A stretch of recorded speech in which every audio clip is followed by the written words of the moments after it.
and welcome. I'm Pam Luna, and this is Waiting for the Sign, a podcast where we share different lessons and experiences that have become my sign to take that next step. Hello, everybody, and welcome to a new episode of Waiting for the Sign. I'm Pam Luna, your host. And this is literally the third episode I'm recording today. I usually don't do back-to-back episodes. However, when I'm about to have / am having a handful of days or a week that's going to be kind of packed, I like to plan in advance because the one thing that I always want to guarantee is that you guys have podcast episodes. This is something that I've been committed to from the get-go. It's more of a personal goal. So, I want to continue to make it sustainable, and that's why sometimes I have to kind of plan in advance. And today, I wanted to talk to you guys about an amazing experience that I had exactly a week ago, or at least a week ago is when it ended.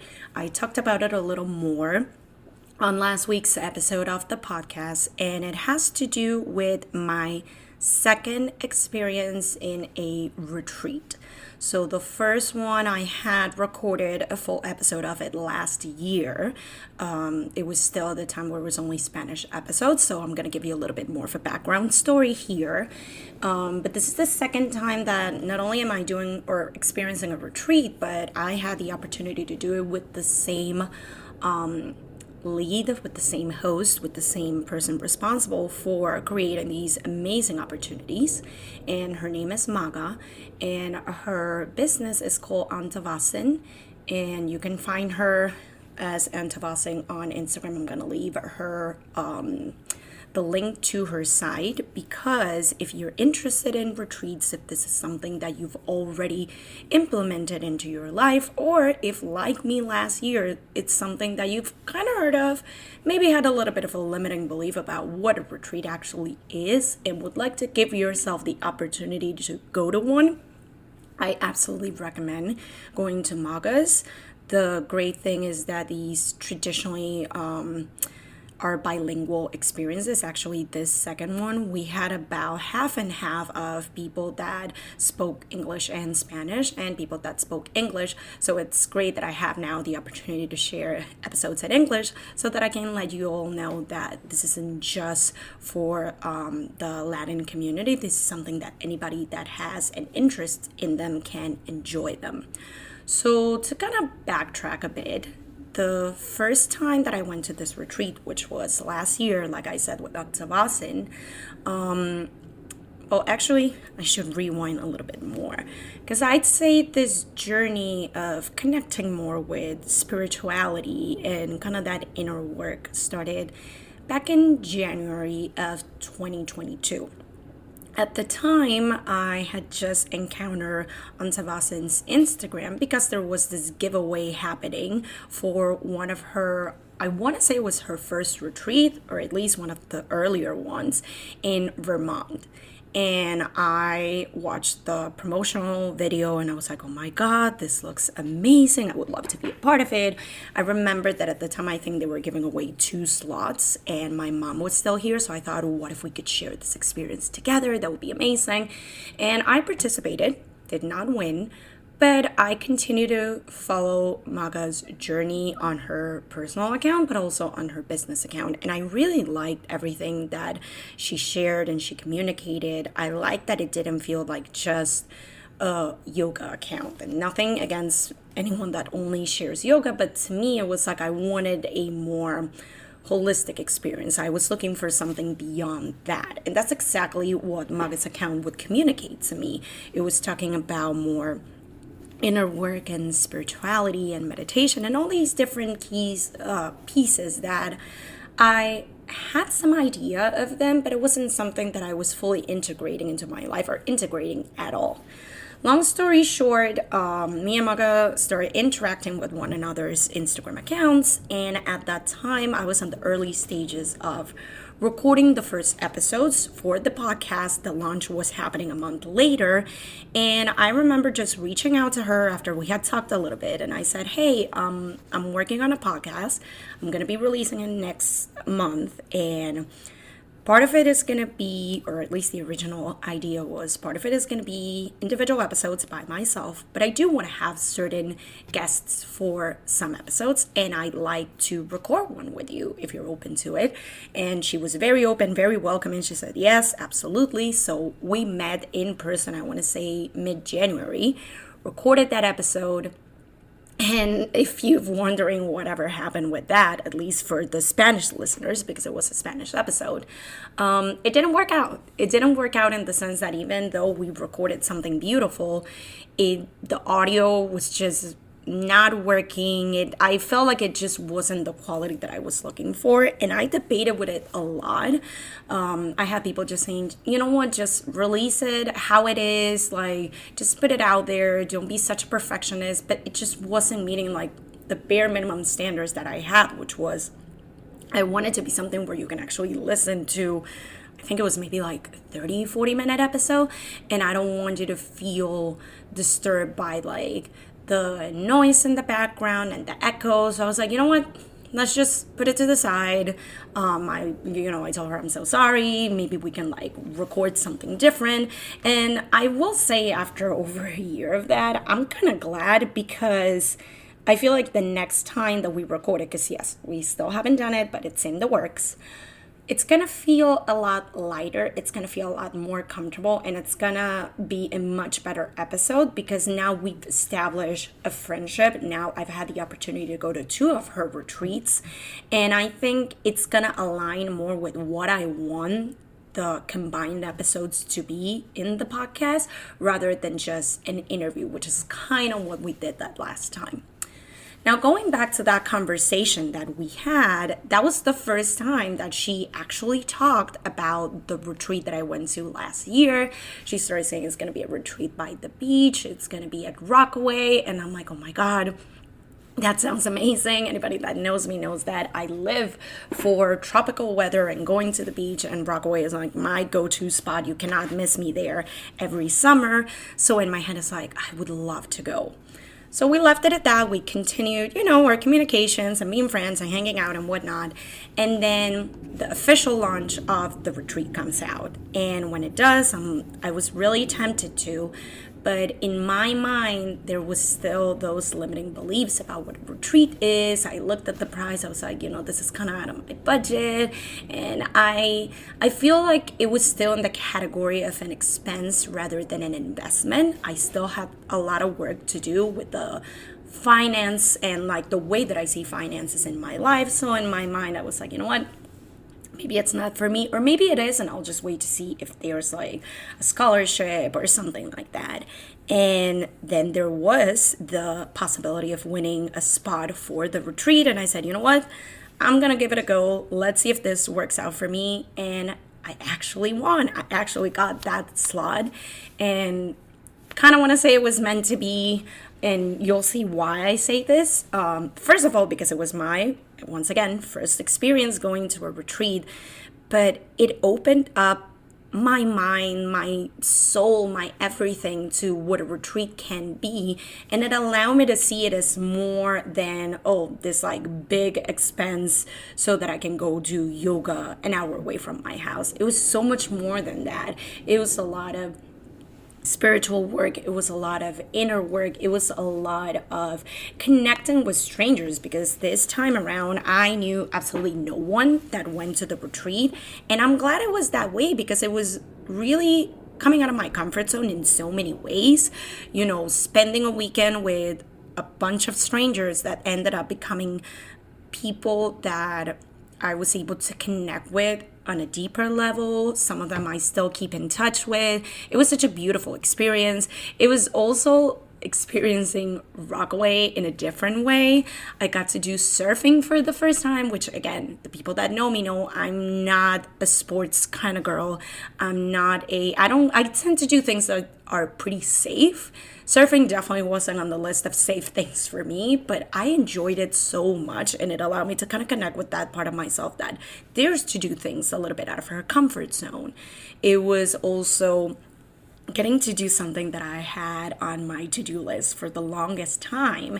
And it was that I wanted to see the sunrise at a beach at some point, and I got the chance to do that on the last day of the retreat. So it was a lot of magical experiences and really connecting with that spiritual side. And by the end of it, I knew that I didn't want this to be just like a one-time thing.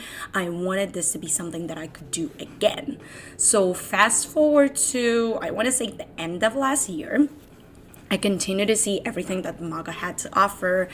She had a couple of other like retreats and sound baths, and everything sounded good, but there was still a part of me that was like, not this one, or not yet. I know something is coming that's going to be more aligned with myself.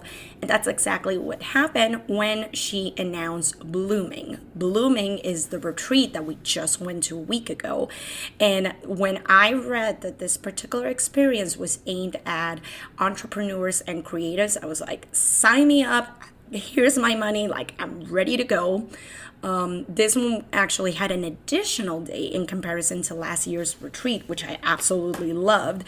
It was in Pennsylvania, so this one's a little bit further, and the location was just a dream. All the promotional content of like the location and the common areas and everything, I was like, oh my God, like I need to do this.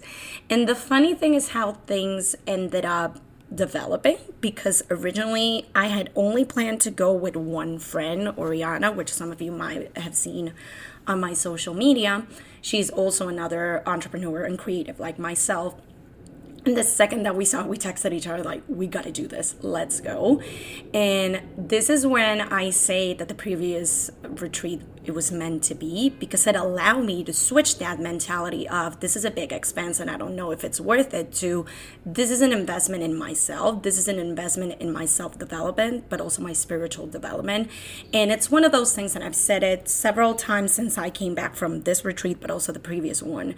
I could detail and explain absolutely everything that this meant for me, but I feel like people aren't going to understand it until they live it and they experience it and allow themselves to really see what this is about. So I can't stress enough how much I would recommend this experience.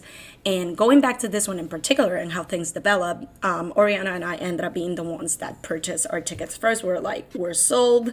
The second that you said that this is aimed at creators and entrepreneurs, we knew we had to sign up for it. And it honestly felt, and just like it has for the past a little less than a year, it felt like such a good investment to make. And it's been like one of those like high ticketed expenses that I've been doing here and there for the past few months.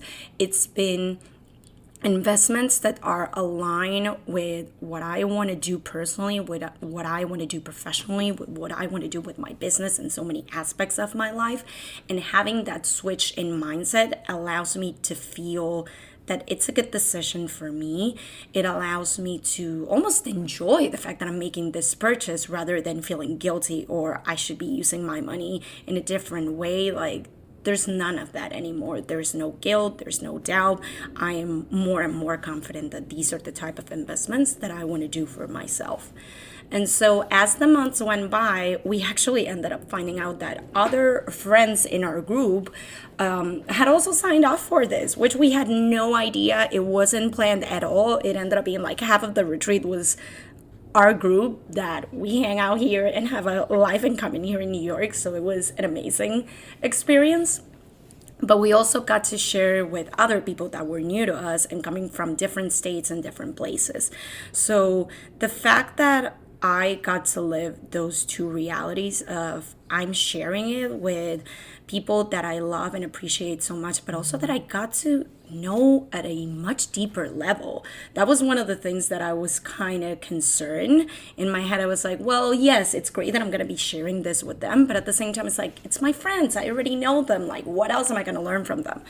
Boy, was I mistaken. Like, retreats allowed you to open yourself in such profound ways that you end up knowing, if you go with people that you know, if you go with friends, you get to know them at a much deeper level. And then if you're also meeting new people, which was the other side of it, you end up interacting with people that are first are other just strangers, but then you create such deep emotional and amazing connections with them. I really can't explain it enough. But bottom line, we got to go for 4 days to River Mountain in Pennsylvania. Such a beautiful location, such amazing experience.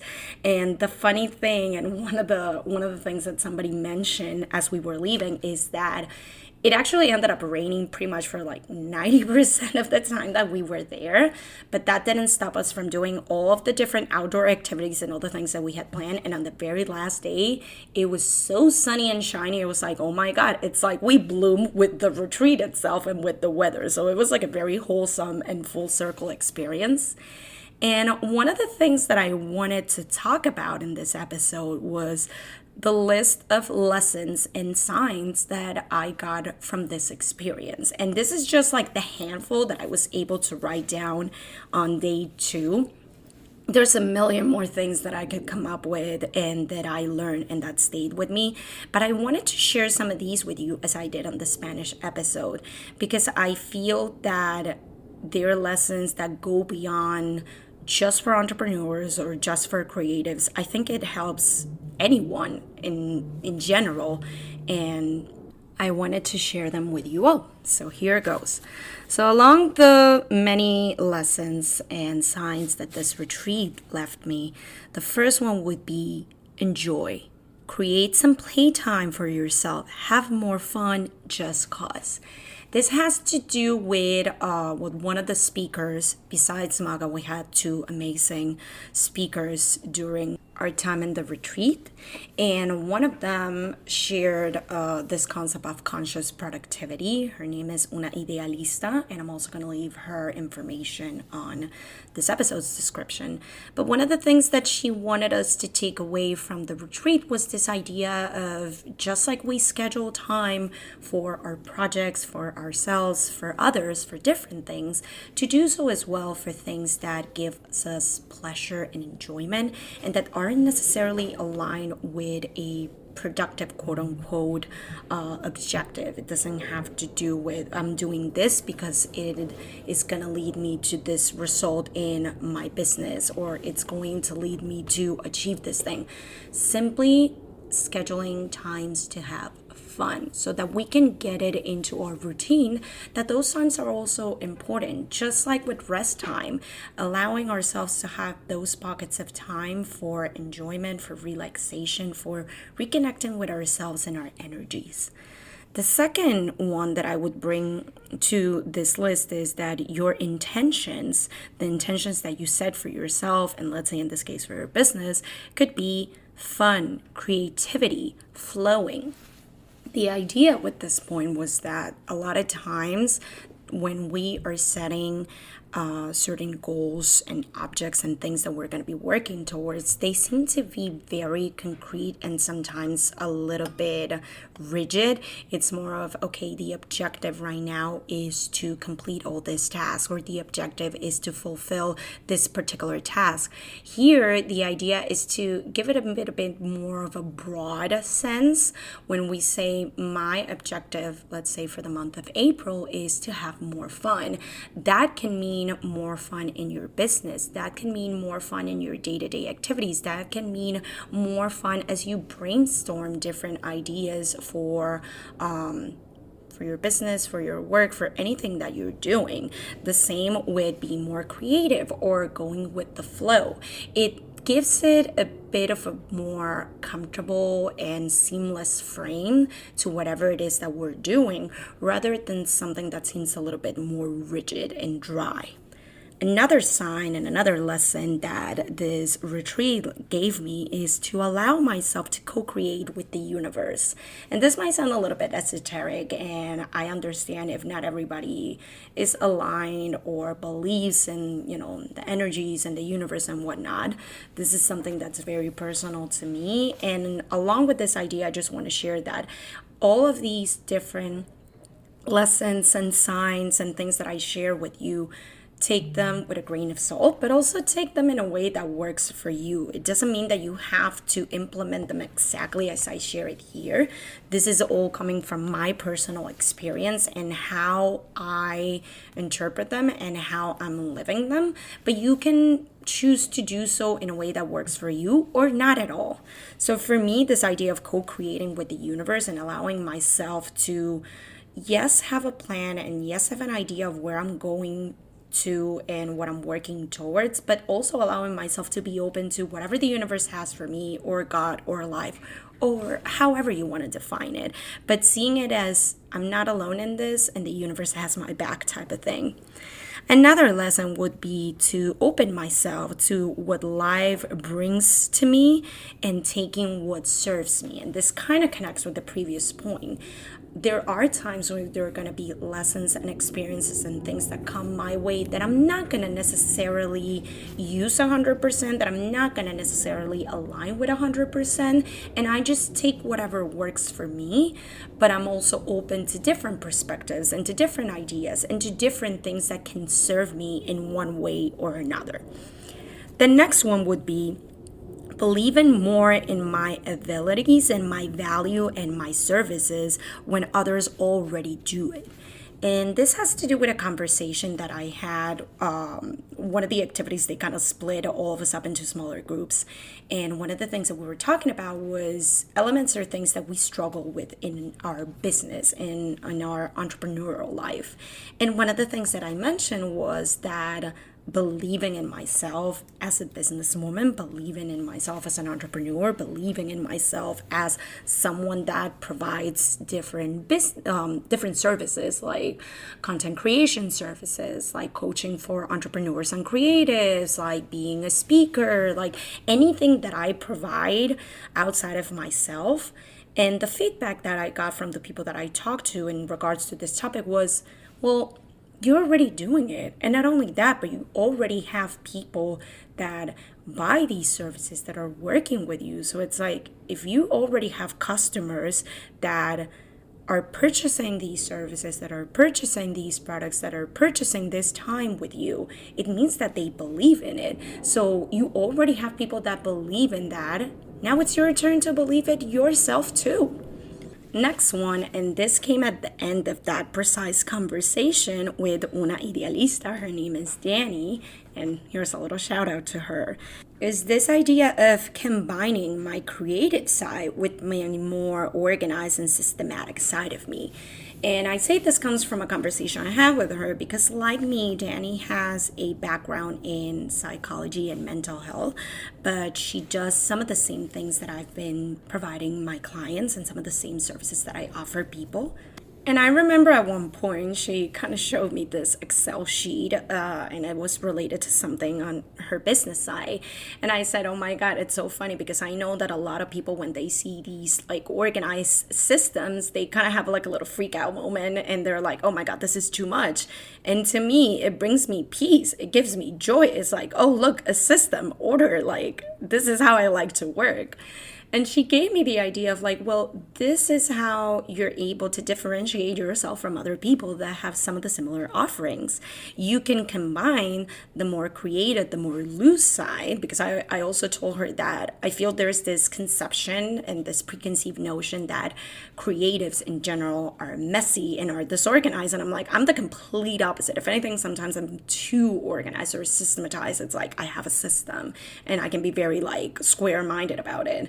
And she said, well, that's where you get to combine both sides of you. Like, you can be the creative and the one that has all these loose ideas and goes with the flow, but you can also combine it with a more organized side of you that has a system, that has a set of guidelines, that has a set of rules that allows you to explore that creativity and explore that flow in a way that is a little bit more organized. So kind of find a way to combine those two sides of you.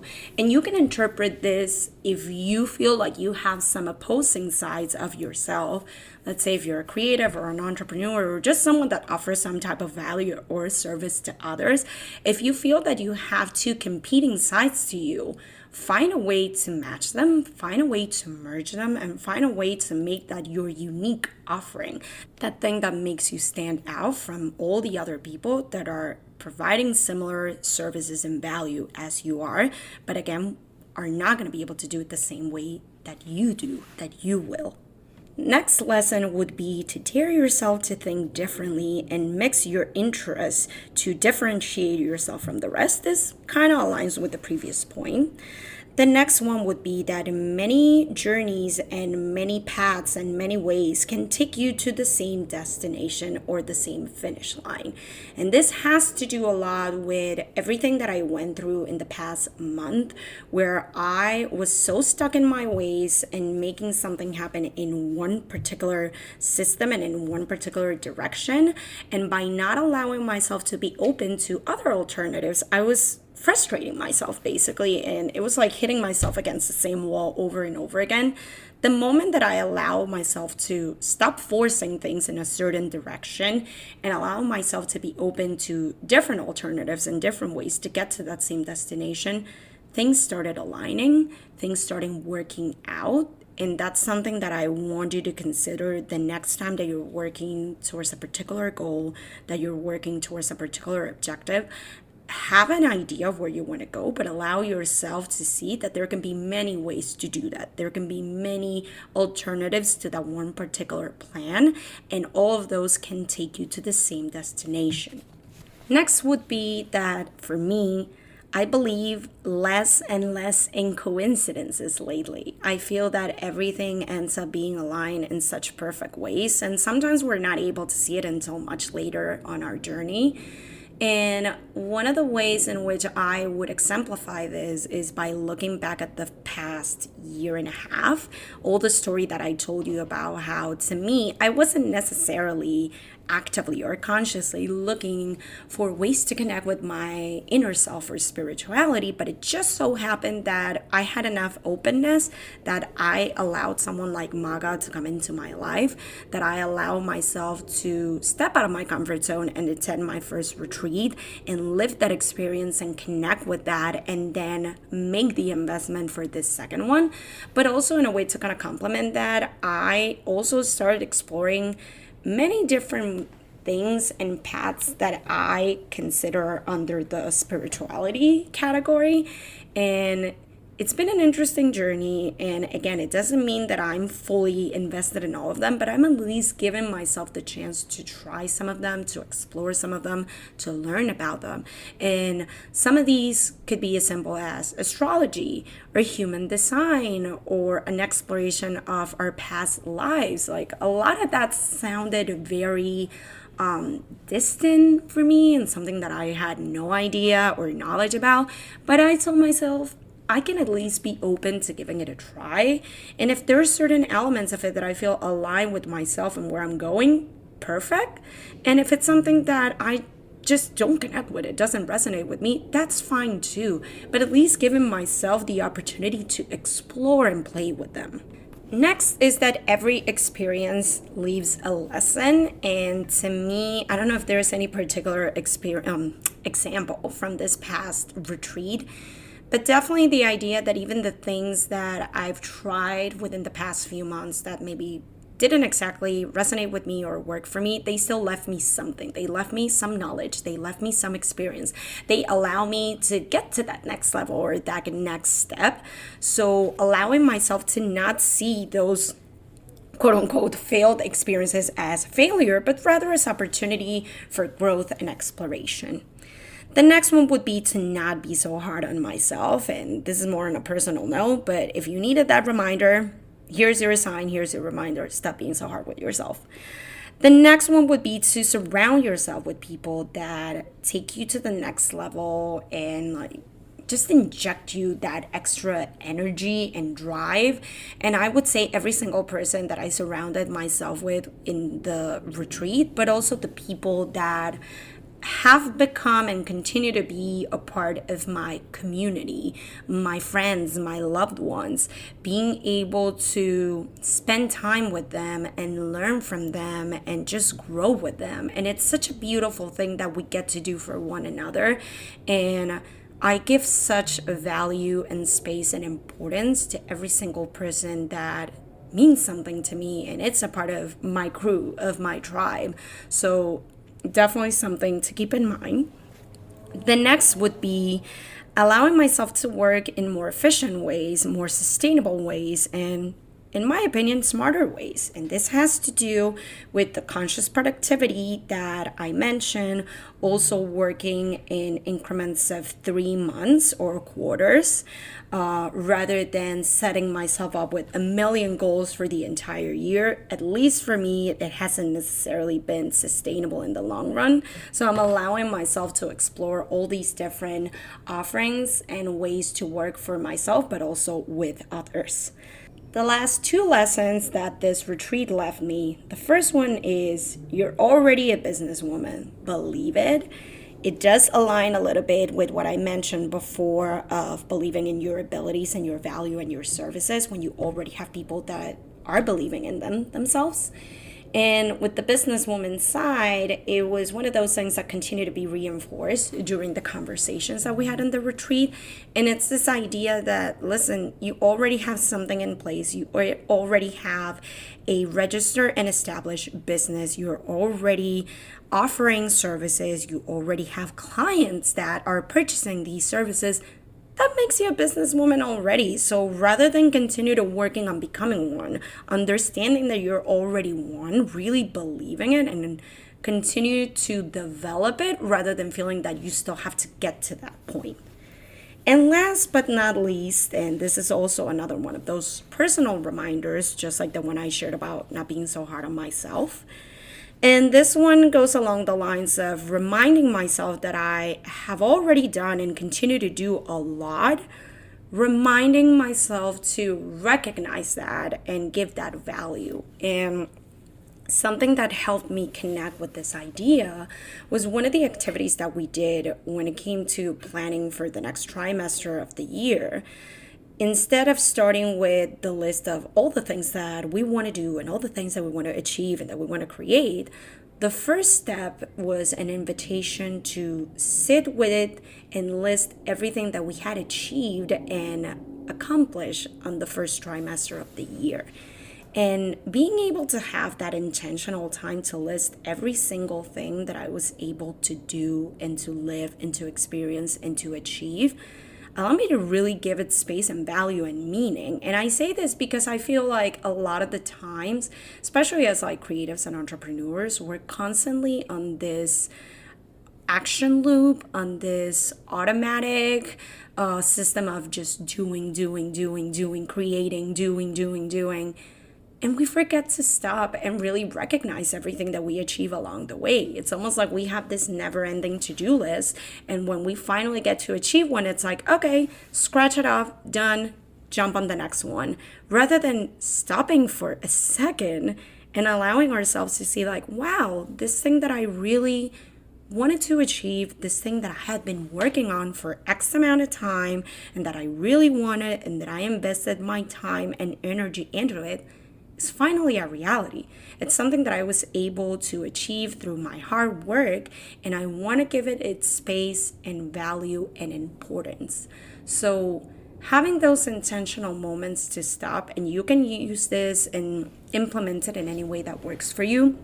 If you want to have those check-ins at the end of the day, if you want to have these check-ins once a week, at the end of the month, the trimester, but being intentional and having those pockets of time to check in with yourself, to recognize what you've achieved, to recognize everything that you've gained, and also give it its value and its importance. I feel like it also allows us to feed a mentality of abundance, of joy, of achievement, rather than just focusing on all the things I haven't achieved, all the things that I haven't done, all the things that I haven't obtained yet.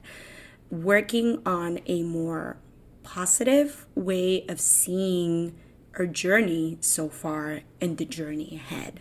And with this, and surprisingly, at least for me, we reached the end of the episode. And I say surprisingly because in my mind, after recording 2 episodes before and feeling kind of tired, like you don't realize how much energy and effort goes into actually sitting down and talking nonstop. I thought this was going to be a much shorter episode, but we've actually reached 34 minutes at this point. Go figure.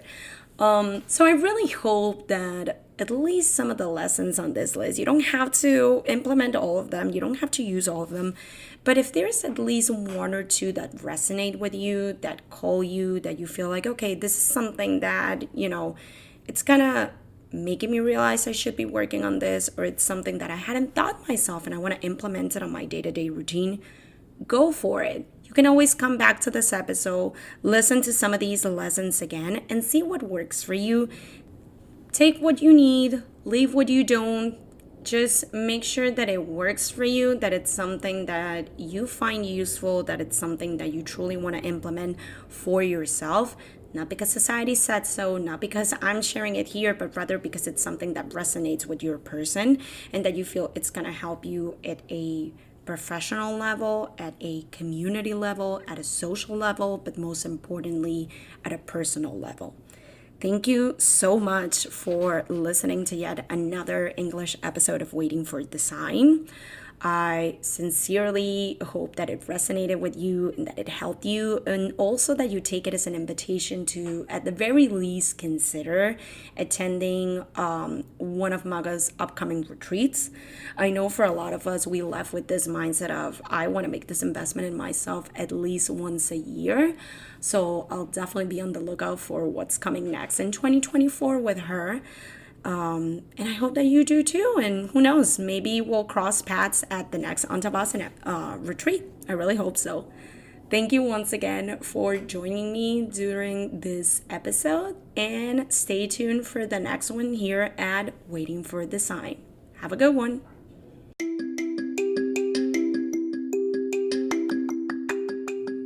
And that's a wrap on today's episode of Waiting for the Sign. Stay tuned for the next one.